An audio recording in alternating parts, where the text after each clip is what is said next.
जिन स्थानों पर सदैव यज्ञ होता रहता है वह स्थान पवित्र बन जाते हैं और तीर्थ बन जाते हैं। यज्ञ के द्वारा शक्तिशाली तत्व वायुमंडल में फैलाए जाते हैं। उनमें से हवा में असंख्य रोग कीटाणु सहज ही नष्ट हो जाते हैं। अर्थात जिस स्थान पर हवन होता है उस स्थान के रोग कीटाणु अनायास ही नष्ट हो जाते हैं। रोग की क्षमता अपने आप ही नष्ट हो जाती है। डीडीटी, फिनाइल आदि छिड़कने बीमारियों से बचने का न करने वाली दवाइयों से कहीं अधिक कारगर है यज्ञ की प्रक्रिया। अर्थात जिन स्थानों पर यज्ञ निरंतर रूप से होते रहते हैं वहां पर ये कीटाणु जन्म ही नहीं ले पाते हैं, और यदि यदा कदा आ भी जाए तो वे यज्ञ के प्रभाव से नष्ट हो जाते हैं। और यज्ञ के स्थान पर जिन मंत्रों का हम उच्चारण करते हैं उनका भी प्रभाव बहुत ही असाधारण होता है। उसके मंत्रों के प्रभाव से आसपास के लोग सकारात्मक दृष्टिकोण से बदलाव देखने को मिलता है। बच्चों का मन और मस्तिष्क भी बदलाव होता है। इसके साथ ही यज्ञ की उष्मा मनुष्य के अंतःकरण पर देवत्व की छाप डालती है। जहां यज्ञ होते हैं वह भूमि, प्रदेश, संस्कारों की छाप अपने अंदर धारण कर लेता है। वहां जाने वालों पर दीर्घ काल तक उसका प्रभाव देखने को मिलता है। प्राचीन काल में तीर्थ वही बने हैं जहां बड़े बड़े यज्ञ हुए हैं। जिन घरों में, जिन स्थानों में यज्ञ होते हैं वह भी एक प्रकार का तीर्थ बन जाता है, और वहां जिनका भी आगमन होता है उनकी मनोभूमि उच्च, सुविकसित एवं सुसंस्कारित बनती है। महिलाएं, छोटे बालक, गर्भस्थ बालक विशेष रूप से यज्ञ शक्ति से अनुप्राणित होते हैं। जिन घरों पर छोटे बच्चे रहते हैं वहां पर तो माता पिता का, बड़े जनों का विशेष दायित्व बनता है कि नियमित रूप से हवन करें। हवन के निकले हुए सूक्ष्म तत्व वायुमंडल के साथ ही साथ व्यक्तित्व के मन और मस्तिष्क पर बहुत ही गहरा प्रभाव डालते हैं। हमारे मस्तिष्क के सूक्ष्म से सूक्ष्म स्थानों तक उस यज्ञ के सूक्ष्म कण निकल करके उस शरीर के सारे अंगों को जागृत, प्रखर और ओजस्वी बनाने की क्षमता रखते हैं। महिलाएं, छोटे बालक एवं गर्भस्थ महिलाएं जरूर ही यज्ञ में अधिक से अधिक भाग लें, क्योंकि इस स्थिति में बच्चों के मन और मस्तिष्क पर बहुत ही गहरा प्रभाव देखने को मिलता है। कुविधि, कुविचार, दुर्गुण, दुष्कर्मों से विकृत मनोभूमि यज्ञ से भारी सुधार होता है। जिन व्यक्तियों के मन और मस्तिष्क पर कई तरह के विकार होते हैं, वासना के, तृष्णा के, लोभ के, मोह के, अहंकार के, और कहीं ना कहीं कई तरह के विकारों से जकड़े होते हैं, वो कहीं ना कहीं उनकी मानसिक विकृति होती है। और मानसिक विकारों को दूर करने के लिए कहीं ना कहीं दवा का प्रभाव उतना प्रभावशाली नहीं हो पाता है, क्योंकि मस्तिष्क के जिन स्थानों पर वो गांठ बनी होती है, क्योंकि उन स्थानों पर जल्दी ब्लड या फिर ऑक्सीजन नहीं पहुंच पाता है, तो दवाइयां कैसे पहुंच सकती हैं। उस स्थिति में यज्ञ से निकले हुए सूक्ष्म तत्व, सूक्ष्म अणु बहुत गहराई पर जा करके उसको प्रभाव डालते हैं।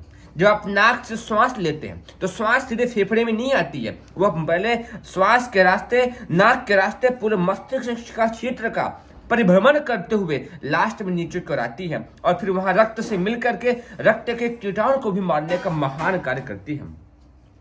यज्ञीय धर्म में प्रक्रियाओं में भाग लेने से आत्मा पर चढ़े हुए मल विक्षेप दूर हो जाते हैं। अर्थात आत्मा के विकार जो लगे होते हैं वो सब दूर होने शुरू हो जाते हैं। फलस्वरूप तेजी से उसमें ईश्वरीय प्रकाश जागृत होता है।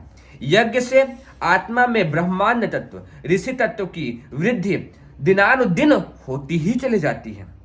आत्मा और परमात्मा को जोड़ देने का, बांध देने का कार्य यज्ञ द्वारा ही होता है।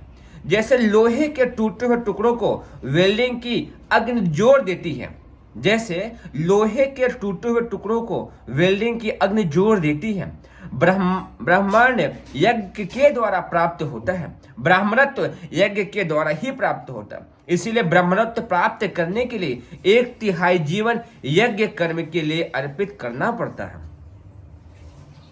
विधिवत किए गए यज्ञ इतने प्रभावशाली होते हैं जिनके द्वारा मानसिक दोषों, दुर्गुणों का निष्कासन एवं सद्भावों का विवर्धन नित्यांत बहुत अधिक संभव है।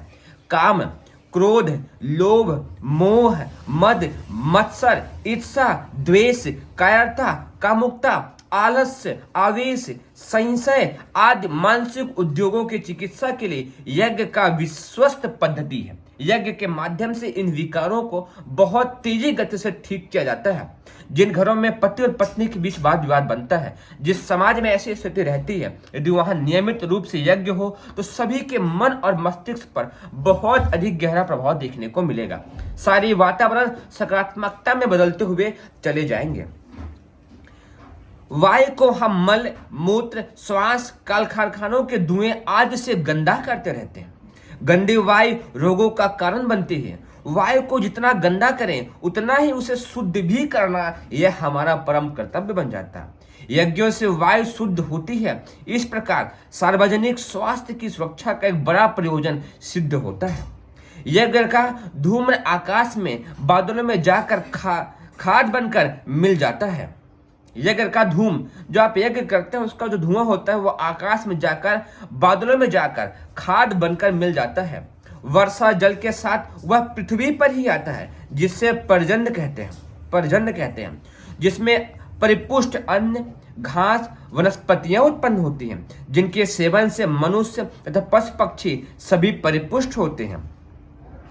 अर्थात यज्ञ के माध्यम से कैसे वर्षा होती है आप समझ गए हैं कि यज्ञ का धुआं निकलता है, बादलों पर जाता है, बादलों से चिपक जाता है और वह एक तरीके का खाद बन जाता है और बारिश के दिनों में वही वर्षा होती है तो वह वर्षा में अमृत तत्व मिल जाते हैं जिसे पर्जन्य कहते हैं और उससे अच्छी खेती, अच्छी फसल, अच्छे सब साग सब्जियां और अच्छे तरीके के गुणों का विकास होता जाता है।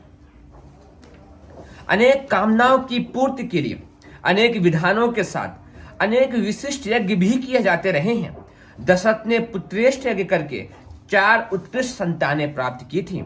अग्नि पुराण में तथा उपनिषदों में वर्णित पंचाग्नि विद्या में यह रहस्य बहुत ही विस्तार पूर्वक बताए गए हैं।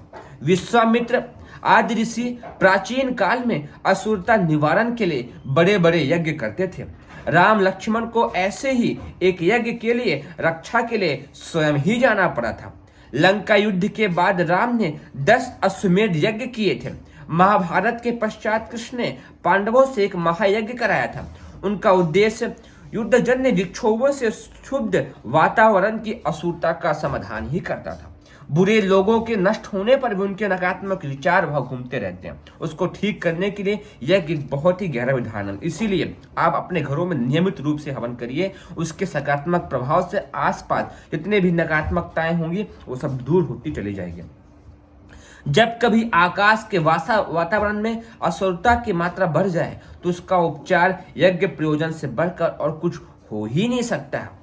आजकल जो स्थितियां पिछले महायुद्धों के कारण जनसाधारण में स्वार्थपरता की मात्रा अधिक बढ़ जाने से वातावरण में ऐसी ही विक्षोभ उत्पन्न हुई है, उसको ठीक करने के लिए जगह जगह यज्ञ वातावरण यज्ञ के सुकर में संपन्न होने चाहिए। उससे नकारात्मकता को दूर करके सकारात्मकता को स्थापित करने का महान कार्य हो सकता है। यही वजह थी कि पहले के लोग चारों ओर घर घर यज्ञ करते थे और सकारात्मकता से ऊंचे आदर्शों से विचारों से भरे रहते थे। हमें भी यह कर्तव्य बनता है कि नियमित रूप से यज्ञ करें। जिस तरीके से भगवान राम ने यज्ञ को महत्व दिया, भगवान श्री कृष्ण ने महत्व दिया, संदीपनी ऋषि, वशिष्ठ, विश्वामित्र, याज्ञवल्क्य, सुश्रुत, चरक संहिता में सभी जगह यज्ञ का महत्व दिया गया है। तो हम सभी भी नियमित रूप से प्रतिदिन हवन करके बलशाली, स्वस्थ, निरोगी जीवन जी सकते हैं। अपने बच्चों के मानसिक विकार के लिए, अच्छी बारिश के लिए, अच्छे वातावरण के लिए, सकारात्मकता के विचारों और समाज में विस्तार के लिए सभी दृष्टिकोण से यज्ञ बहुत अधिक महत्वपूर्ण स्थान